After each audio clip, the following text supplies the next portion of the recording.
Hello friends, welcome to my YouTube channel. So today in this video, I am going to show you how to change the lock screen shortcuts on this device. If you go to the lock screen, you can see these are the shortcuts. On the left corner side, bottom left side, the phone, and the bottom right side, you can see the camera icon.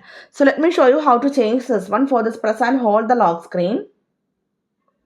So if you want to change the phone icon, phone shortcut to, I'm going to add torch. Tap on this one. Now here you can see lots of actions you can see here. According to your choice, you can select any one from here. I am going to select the option torch. Now you can see the phone shortcut is changed to torch.